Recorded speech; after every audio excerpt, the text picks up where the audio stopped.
성도의 현실, 이런 제목으로 하나님 말씀 함께 나누도록 하겠습니다. 우리가 하나님의 은혜로 구원을 받아서 하나님께 속하게 된 사람들을 하나님의 백성 또는 언약 백성 이렇게 부릅니다. 그러니까 하나님의 백성들은 본질적으로 하나님의 말씀에 순종하며 사는 사람들입니다. 그래서 거룩하신 하나님 말씀에 순종하기 때문에 하나님의 백성들을 거룩한 백성이라는 뜻의 성도라고 부릅니다. 구약의 성도가 이스라엘 사람들이었다면 신약의 성도는 이제 교회인 겁니다. 그런데 성경에 나오는 이 성도들의 모습이 거룩하지 못할 때가 너무 많습니다. 실제 이제 저희 모습을 봐도 정말로 신실한 믿음의 모습이 있는가 하면 동시에 굉장히 악하고 너무 부족하고 연약한 모습을 종종 보게 됩니다. 그래서 이제 종교개혁자 마틴 루터는 성도는 이 성도가지 인간의 모습을 어떻게 표현했느냐? 의인인 동시에 죄인 이렇게 표현했습니다. 의인이면서 동시에 죄인이라는 겁니다. 정말로 우리는 이 하나님 앞에서 의로운 모습, 정말 거룩한 모습도 있고 동시에 또 굉장히 고시 어글리하고 추한 죄악된 모습도 있습니다. 오늘 이제 본문은 긴 본문은 이 야곱과 야곱의 아들들에 대한 내용입니다. 당시에는 이 야곱의 가족들이 유일한 하나님의 백성들, 성도들이었습니다. 근데 이 하나님의 백성들의 모습 역시 의인의 모습과 죄인의 모습을 동시에 가지고 있습니다. 하나님 백성다운 거룩한 모습이 있는가 하면 동시에 굉장히 악하고 추악한 모습이 있는 것입니다. 놀라운 것은 우리 하나님께서 이런 모순된 우리를 통해서 하나님의 약속과 구원을 이루어 가신다는 사실입니다. 오늘 세 부분을 나눠서 본문 살펴보겠습니다. 첫 번째, 성도의 신실함, 의로운 모습. 두 번째, 성도의 죄성, 악한 모습. 세 번째, 하나님의 주권입니다. 첫째, 성도의 신실함. 둘째, 성도의 죄성. 셋째, 하나님의 주권입니다. 먼저 성도의 신실함을 보겠습니다. 오늘 말씀에 나오는 요셉은 신실한 성도의 모습을 대표합니다. 요셉을 보면 이 온전하고 거룩하고 의로운 성도의 두 가지 특징이 나타납니다. 첫째로 요셉에게는 좋은 믿음의 태도가 있습니다. 12절 믿음의 시작은 뭐냐면 하나님의 말씀에 즉시 기쁘게 반응하는 겁니다. 12절 13절 보시면 그의 형들이 세겜에 가서 아버지의 양떼를 칠 때에 이스라엘이 요셉에게 이르되 내 형들이 세겜에서 양을 치지 아니하느냐 너를 그들에게로 보내리라. 요셉이 아버지에게 대답하되 내가 그리하겠나이다. 순종합니다. 그러니까 아버지 야곱이 이 요셉을 세겜에서 양들을 치고 있는 형에게 보내겠다. 내가 널 보내겠다. 그러자마자 요셉이 즉시 예 아버지 제가 그러겠습니다. 응답을 합니다. 아버지 야곱의 말에 즉시 응답하는 요셉의 모습은 하나님의 말씀에 즉시 기쁘게 반응하는 하나님의 백성들의 모습을 보여줍니다. 사무엘서 보시면 어린 사무엘이 엘리 제사장이 원래 하나님이 부르시는 건데 그 음성 듣자마자 예! 그러고 달려갑니다. 즉시 기쁘게 순종하는 모습. 이렇게 하나님 말씀하실 때에 즉시 기쁘게 응답하는 것이 믿음의 아주 중요한 특징입니다. 우리가 말씀 들을 때에 야 이거 진짜 하나님이 나한테 주시는 말씀이구나 이런 딱 감이 올 때가 있습니다. 느낌이 올 때 어떻게 됩니까? 즉시 기쁘게 그 말씀에 순종해야 되는 겁니다. 아유 알지만 나중에 해야지. 그러면 이게 저희가 편한 것 같지만 사실은 하나님이 주시는 복을 놓치는 겁니다. 즉시 기쁘게 순종하는 모습. 이게 성도의 첫 번째 모습입니다. 두 번째, 요셉을 보면 요셉은 끝까지 충성합니다. 즉시 기쁘게 반응하고 끝까지 순종. 14절입니다. 이스라엘이 그에게 이르되 가서 내 형들과 양떼가 다 잘 있는지를 보고 돌아와 내게 말하라 하고 그를 헤브론 골짜기에서 보내니 그가 세겜으로 가니라. 어떤 사람이 그를 만난즉 그가 들에서 방황하는지라. 그 사람이 그에게 물어 이르되 내가 무엇을 찾느냐. 그러니까 요셉이 아버지 말씀에 순종해서 형들이 있는 그 세겜으로 갑니다. 근데 그곳에 형들이 없었습니다. 이때 요셉이 아이고 형들이 없네 하고 다시 아버지에게로 돌아가지 않고 어떻게 합니까? 계속 형들을 찾아 헤매는 겁니다. 16절입니다. 그가 이르되 내가 내 형들을 찾아오니 청하건대 그들이 양치는 곳을 내게 가르쳐주소서. 그 사람이 이르되 그들이 여기서 떠났느니라. 내가 그들의 말을 들으니 도단으로 가자 하더라 하니라. 요셉이 그의 형들의 뒤를 따라가서 도단에서 그를 만나니라. 요셉은 형들이 세겜에서 떠나 도단으로 간 것을 알고 나서 도단까지 따라갑니다. 이런 요셉의 모습은 하나님의 말씀을 끝까지 순종하는 하나님 백성들의 모습을 대표합니다. 그러니까 우리가 처음에 딱 하는 말씀 들었을 때는 야 순종해야지 하다가도 상황이 안 좋아지면 아이고 안 되는구나 하고 중간에 포기할 때가 많습니다.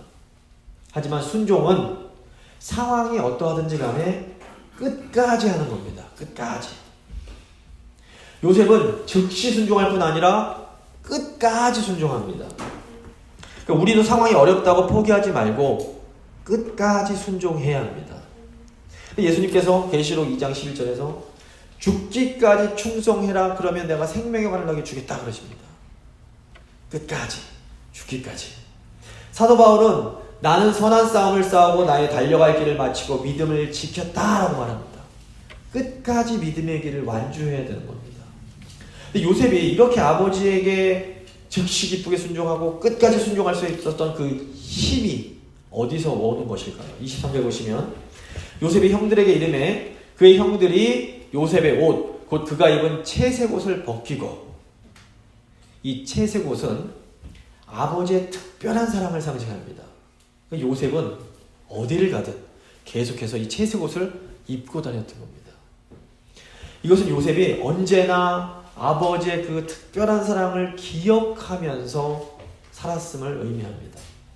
요셉의 채색 옷은 영적으로 보면 성도를 향한 하나님의 특별한 사랑을 상징합니다. 그래서 채색 옷을 입는다라는 것은 우리가 언제나 우리를 향한 하나님의 특별한 사랑을 마음에 기억하면서 살아가는 것입니다. 신실한 성도는 언제나 하나님의 사랑을 마음에 간직하며 살아갑니다.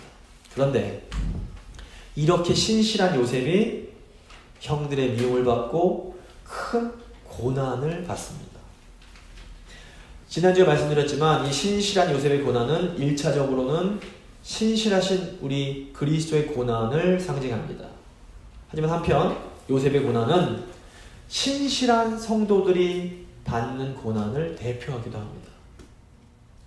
그러니까 하나님 아버지의 사랑을 늘 마음에 간직하며 살아가는 신실한 성도들도 얼마든지 고난을 받을 수 있습니다. 보통 대부분의 종교들은 착한 사람은 상을 받고 악한 사람은 벌을 받는다라고 가르칩니다. 그런데 하나님의 말씀의 성경을 보면 하나님 앞에서 행하는 의로운 사람, 거룩한 사람도 고난을 받습니다. 보시면 의로운 요셉이 악한 형들보다 훨씬 더 큰 고난을 경험합니다.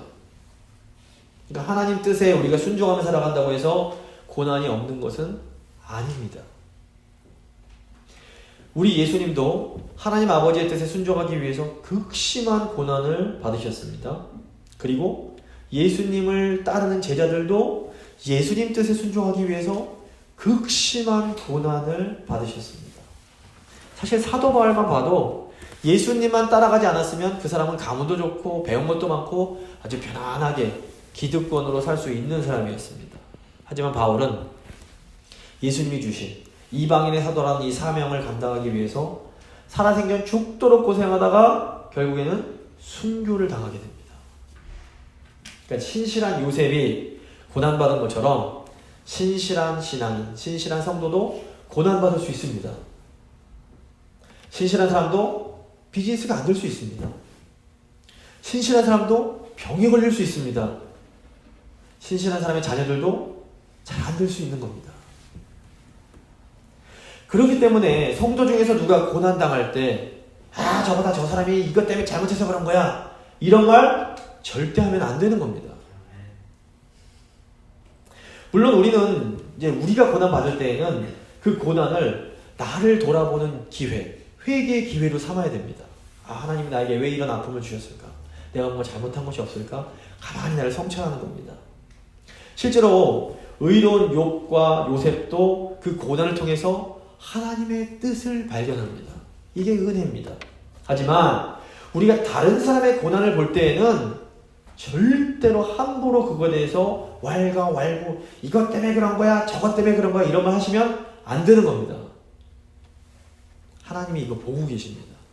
마태복음 7장 2절 너희가 비판하는 그 비판으로 너희가 비판을 받을 것이요 너희가 헤아리는 그 헤아림으로 너희가 헤아림을 받을 것이니라.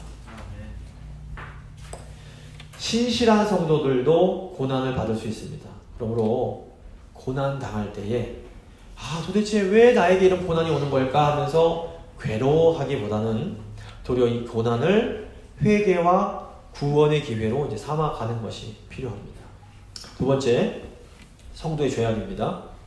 이제 오늘 말씀에 나오는 요셉의 형들은 이 성도의 죄악된 모습을 대표합니다. 그래서 성도의 죄악된 성도들도 이제 두 가지 특징이 있는데, 첫째로 요셉 형들 보시면 마땅히 사랑해야 할 동생 요셉을 너무너무 증오합니다. 18절 보시면 요셉이 그들에게 가까이 오기 전에 그들이 요셉을 멀리서 보고 죽이기를 꾀하여. 형들이 동생을 얼마나 미워했는가 하면 죽이고 싶을 정도로 미워했습니다. 이 요셉의 형들의 모습을 보면 자기의 죄를 이기지 못하고 동생을 실제로 죽여버린 가인의 모습을 생각나게 합니다. 근데 보시면 나는 그래도 누굴 죽일 만큼 미워하진 않으니까 괜찮겠지 이런 생각 하실 수 있습니다. 근데 마태복음 5장 보시면 예수님께서 형제나 자매에게, 이건 교인들 얘기합니다. 또는 가족들에게 도대체 저 인간은 왜 바보같이 저런 생각을 하고 저런 행동을 하는 거야? 이러면서 화를 내는 사람은 이미 살인한 것과 같다. 우리 예수님이 그러십니다. 이게 무슨 말입니까? 우리가 다른 교인들, 우리 가족들 싫어하고 미워하면 우리도 이 말씀에 나오는 요셉의 형들과 별로 다를 거 없는 사람들이라는 겁니다. 오늘 말씀에서는 이 요셉과 요셉 형들이 다른 사람들입니다. 그런데 사실 우리 안에는 신실한 요셉의 모습과 악한 요셉 형들의 모습이 다 있는 겁니다. 예수님을 정말로 사랑하는 분들도 다른 교인들 싫어할 수 있습니다.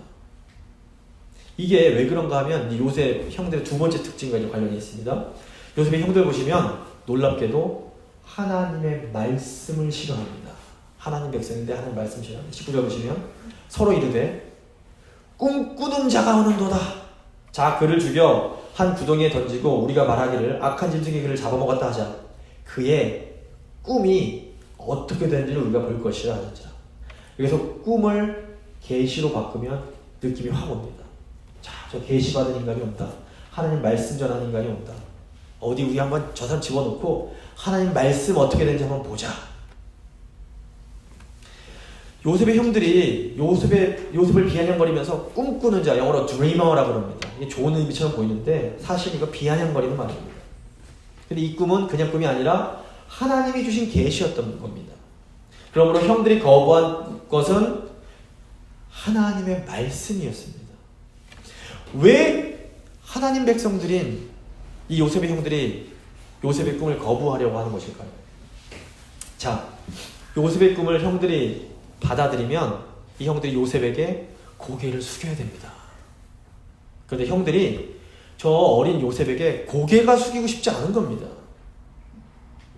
형들이 요셉을 그토록 증오하고 하나님의 말씀을 싫어했던 것은 동생에게 고개 숙이고 싶지 않았기 때문입니다.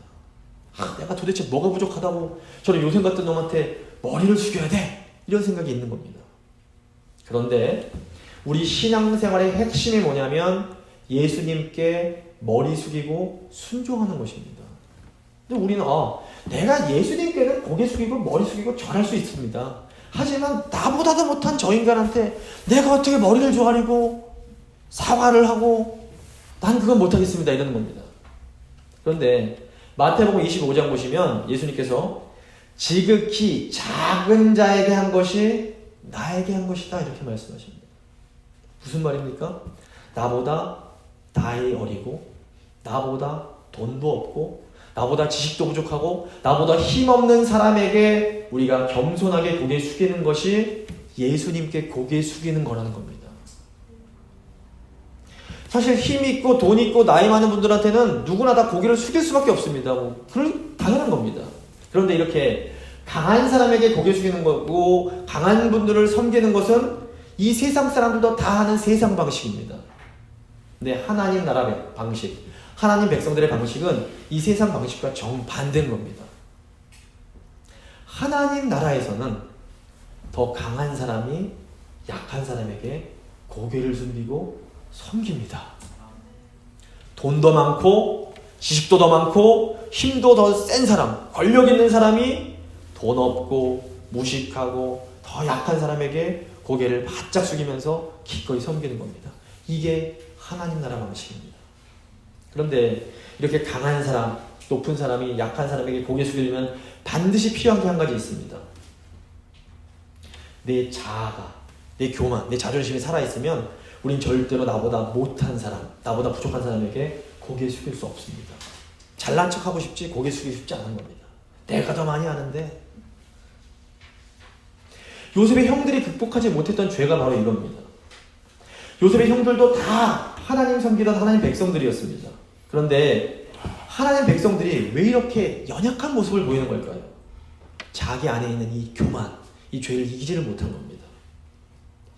이게 마치 가인이 자기 죄를 이기지 못하고 동생 아벨을 죽인 것과 같습니다. 근데 교회란 우리 안에 있는 이 죄성, 이 자아, 이 자기중심성, 이 교만을 꺾고 요셉 같은 작은 자를 섬기는 훈련을 하는 곳입니다. 이게 목사와 장로가 일반 평교인들에게 고개 숙이고 섬기고 나이가 많으신 어른들이 나이 어린 청년이나 어린 아이들에게 고개 숙이면서 섬기고 이 세상의 질서와는 거꾸로 가는 모습을 보여주는 곳이 교회인 겁니다. 근데 놀랍게도 신약 성경 보시면 초대교회에 이런 모습이 정말로 있었습니다. 초대교회 때 보시면 주인과 종이 한 상에서 밥을 먹습니다. 이게 고대에는 절대로 있을 수가 없는 일입니다. 그래서 예수님 모르는 사람들이 교회 놀러 왔다가 종이랑 상전이 같이 하는 행동 보고 깜짝 놀라는 겁니다. 우와! 교회에 뭔가 있긴 있구나. 어떻게 주인이 종이랑 같이 밥을 먹지? 야, 이거 뭔가 신기한 게 있구나. 예수님 따른다는 게 뭔가 정말 특별한 게 있구나. 그러면서 예수 교회로 들어왔던 겁니다. 그 모진 박해가 있었음에도. 근데 이게 신약 성경에만 있는 얘기냐? 그렇지 않습니다. 복음이 제대로 전해지는 곳에는 어느 곳에서나 이런 일이 일어났습니다. 그리고 초대 한국 교회에서도 이런 일이 실제로 있었습니다. 1905년 아직 신사참에 들어오기 이제 전입니다. 이때 테이트라는 선교사가 전라북도 김제의 금산교회라는 곳을 세웁니다. 근데 그 마을에 조삼덕이라는 큰 부자가 있었습니다. 이 조삼덕 씨가 전도를 받아서 선교사님을 자기 집 사랑방에 모시고 그 사랑방이 오늘날 금산교회 모태가 됩니다. 이제 지금 금산교회가 새로운 예배당을 지었지만 예전 그 사랑방 건물이 아직 남아있다고 합니다. 근데 이 조삼덕 씨 집에 이장익이라는 머슴이 살았습니다. 이 머슴은 조삼덕 씨보다 나이도 어리고 또 소학교도 나오지 못했지만 열심히 교회 봉사를 했습니다. 교회가 이제 성장을 하면서 장로를 선출하게 됩니다. 투표를 했는데 그만 이 조삼덕 씨가 떨어지고 이장익, 이 머슴이 장로로 선출이 된 겁니다. 와, 교회를 잘 섬기던 조삼덕 씨가 떨어져 버리고 머슴이 장로가 되니까 교인들이 뭐 그냥 난리가 났습니다. 이거 어떡하지? 투표가 끝나고 교회가 조용합니다. 침묵이 흐르는 가운데 조삼덕 씨가 뚜벅뚜벅 사람들 앞으로 걸어 나옵니다. 그리고 사람들 앞에서 이런 말을 합니다. 여러분, 이 결정은 하나님이 하신 겁니다. 저는 하나님께 순종해서 앞으로 이장익 장로님을 받들어서 더 열심히 교회를 섬기겠습니다. 이게 지금부터 100년도 더 된 얘기입니다. 그 옛날 돈도 많고 힘 있는 양반이 자기가 부리던 머슴을 장로로 받들어 섬기겠다는 것이 거의 불가능한 일이었습니다. 그런데 이 조삼덕 씨는 자기 집에서 부리던 머슴이 장로가 되었음에도 전부 다 교회를 더 열심히 섬깁니다. 그리고 결국 그 이장익 씨 이어서 장로가 됩니다. 더 놀라운 것은 이 조삼덕 장로님이 이제 이장익 이 장로를 보니까 너무너무 총명하다는 것을 알고 평양신학교에 보내서 5년 동안 공부를 시킵니다. 그리고 나중에 자기 교회 담임 목사님으로 모시고 평생 함께 교회를 이끌어갔습니다. 이게 복음이 정말로 역사할 때 교회 가운데 일어나는 일입니다. 높은 자, 강한 자가 저 낮은 자를 기쁨으로 섬길 수 있는 겁니다. 우리가 우리의 교만한 죄를 이기고 겸손함으로 나보다 약하고 부족한 사람을 섬기며 고개를 숙일 때에 하나님께서 그것을 예수님을 섬기는 것으로 인정해 주십니다. 그리고 이런 교회를 통해서 놀라운 일을 행하시는 겁니다. 자, 마지막으로 세 번째, 하나님의 주권입니다. 하나님께서 아브라함에게 많은 후손과 땅을 주어서 강대한 나라를 세우겠다 이렇게 약속해 주십니다. 근데 이 약속이 이루어지려면 야곱의 자손들이 일단 생존하고 번성을 해야만 했습니다. 근데 하나님께서 이 죄 많고 연약함이 있는 하나님 백성들과 모든 상황들을 이용해서 하나님의 약속을 이루어 가십니다. 우선 하나님께서 루벤과 유다를 통해서 요셉의 생명을 보호해 주십니다. 21절입니다. 루벤이 듣고 요셉을 그들의 손에서 구원하려 하여 이르되 우리가 그의 생명은 해치지 말자. 루벤이 또 그들에게 이르되 피를 흘리지 말라. 그를 광야 그 구덩이에 던지고 손을 그에게 대지 말라 하니 이는 그가 요셉을 그들의 손에서 구출하여 그의 아버지에게로 돌려보내려 함이었더라. 루벤은 아시는 것처럼 아버지의 첫 빌하와 동침하는 큰 죄를 범한 사람이었습니다. 하지만 루벤은 아버지가 요셉을 너무너무 사랑한다는 걸 알기에 아버지의 마음을 아프게 하고 싶지 않았습니다. 루벤이 요셉을 구하고 싶어 했지만 그런데 그러지를 못합니다. 나중에 요셉이 팔려가 버린 것을 알게 된 루벤이 너무너무 크게 슬퍼합니다. 29절입니다. 루벤이 돌아와 구덩이에 이르러 본즉 거기 요셉이 없는지라 옷을 찢고 아우들에게 되돌아와서 이르되 아이가 없도다. 나는 어디로 갈까? 루벤이 악함도 있지만 선함도 있는 겁니다. 그리고 실질적으로 요셉의 생명을 구한 것은 장자 루벤이 아니라 넷째 유다였습니다. 유다가 다른 형제들에게 야 요셉을 죽이지는 말고 차라리 팔아버리자 이렇게 제안을 합니다. 26절입니다. 유다가 자기 형제에게 이르되 우리가 우리 동생을 죽이고 그의 피를 덮어둔들 무엇이 유익할까? 자 그를 이스마엘 사람들에게 팔고 그에게 우리 손을 대지 말자. 그는 우리의 동생이요 우리의 혈육이라 하매 그의 형제들이 청종하였더라. 보시면 형제들이 장자 루벤의 말에 청종했다는 말은 나오지 않는데 넷째 지금 유다 형 말에는 청종하였더라 이런 말이 나옵니다. 그러니까 형제들이 이 넷째 유다 말을 듣고 애굽으로 가는 상인들에게 정말로 요셉을 팝니다. 이것은 이제 이 순간에 이미 유다가 그 12 형제의 실질적인 리더, 지도자가 되었음을 의미합니다. 근데 보시면 나중에 다윗과 예수 그리스도가 유다 지파 출신입니다. 유다는 훌륭하기만 한가? 이제 창세기 38장 다음 주에 넘어가면 유다가 자기 며느리와 동침하는 끔찍한 또 죄를 짓습니다. 탁월함과 부족함, 죄악이 늘 공존하는 겁니다. 또 하나님께서는 심지어 이스마엘 상인들을 통해서도 요셉을 구원하십니다. 25절 그들이 앉아 음식을 먹다가 눈을 들어본즉 한 무리의 이스라엘 사람들이 길르앗에서 오는데 그 낙타들의 향품과 유향과 모략을 싣고 애굽으로 내려가는지라. 이게 나중에 예수님께서 그 유향과 모략과 향품 가지고 애굽 내려가신 것도 연결이 됩니다. 근데 이 상인들이 때마침 그곳을 지나가기 때문에 요셉이 죽지 않게 됩니다. 그런데 또 따지고 보면 요셉이 애굽에 팔린 게 이 사람들 때문입니다. 좋은 점과 나쁜 점이 다 뒤섞여 있는 겁니다. 우리는 어떤 사람을 볼 때 야, 저 사람 좋은 사람이야. 아, 저 사람 나쁜 사람이야. 굉장히 쉽고 분명히 판단을 해버립니다. 하지만 아무리 선한 사람도 하나님 보시기에 큰 죄를 저지를 수 있고 또 아무리 악해 보이고 몹쓸 짓 하는 사람처럼 보여도 그 사람도 하나님 보실 때 옳은 일을 또 할 수 있습니다. 그러므로 오직 선악의 판단은 하나님만이 하실 수 있음을 우리가 기억해야 됩니다. 사도 바울은 자기 자신도 다른 사람뿐 아니라 나도 나를 판단하지 않는다 이렇게 말을 합니다. 고린도전서 4장 3절입니다. 너희에게나 다른 사람에게나 판단받는 것이 내게는 매우 작은 일이라. 너희들 판단해도 나 별로 신경 안 써. 하지만 나도 나를 판단하지 아니하노니. 그렇기 때문에 우리는 절대로 다른 사람을 함부로 판단해서는 안 됩니다. 나 자신도 함부로 판단해서는 안 됩니다. 내가 잘했지. 또 내가 너무 못했지. 내가 잘했으니까 하나님께 상 주실 거야. 내가 못했으니까 하나님 나를 버리실 거야. 이런 판단 하지 말라는 겁니다. 우리의 판단 기준은 말씀이 되어야 되는 겁니다. 근데 우리가 이렇게 함부로 다른 사람 판단하지 않아도 괜찮습니다. 왜 그렇습니까? 하나님께서 보고 계시기 때문에 그렇습니다. 이 31절 이하 보시면 야곱의 아들들이 숫 염소를 잡아서 그 피를 요셉의 옷에 적셔서 요셉에게로 가져갑니다. 그래서 야곱에게 가져갑니다. 야곱에게 요셉이 지금 맹수에게 잡혀먹힐 것 같다라고 하면서 아버지를 속입니다. 그런데 잘 기억해 보시면 이 아버지 이스라엘도 과거에 똑같이 염소 새끼를 잡아서 그 털을 자기 몸에 감고 아버지 이삭을 속인 적이 있었습니다.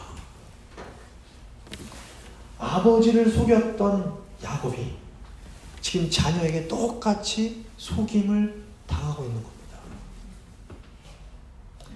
우리가 행한 그대로 우리도 결국 돌려받게 됩니다. 그렇기 때문에 이게 우리에게 위로가 될 수도 있고 경고가 될 수도 있습니다. 지금 우리가 하나님을 신실하게 섬기고 있다면 비록 우리에게 고난이 있을지라도 낙심할 필요가 없습니다. 하나님이 보고 계시고 반드시 하나님께서 회복시켜 주실 것이기 때문에 그렇습니다. 반면 내가 지금 아무도 모르게 교만한 마음 가지고 은밀하게 죄를 짓고 있다면 겉으로 볼 때 아무 일이 없는 것 같아도 조심하셔야 됩니다. 하나님께서 사랑하는 자녀가 교만한 마음 품고 살아가는 것 그냥 두지 않으시기 때문에 그렇습니다. 말씀 마무리 짓습니다. 신실한 성도도 고난받을 수 있습니다. 그렇기 때문에 성도의 고난은 다른 사람의 고난이든 내 고난이든 절대로 함부로 판단하면 안 됩니다. 성도에게도 심각한 죄성이 있습니다. 교만이 있습니다. 하지만 우리는 믿음으로 이 죄를 이기고 겸손하게 다른 성도를 섬길 수 있어야 됩니다.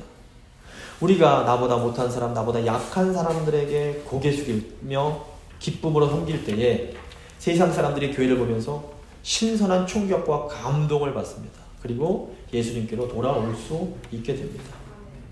하나님은 언제나 연약한 죄인들을 통해서 구원을 이루어 가십니다. 하나님께서 지금 이 순간에도 우리를 지켜보고 계십니다. 그러므로 하나님 늘 하나님 뜻 가운데 행하심으로 하나님의 그 아름다운 구원을 이루어가는 우리 모두가 될 수 있기를 간절히 소망합니다.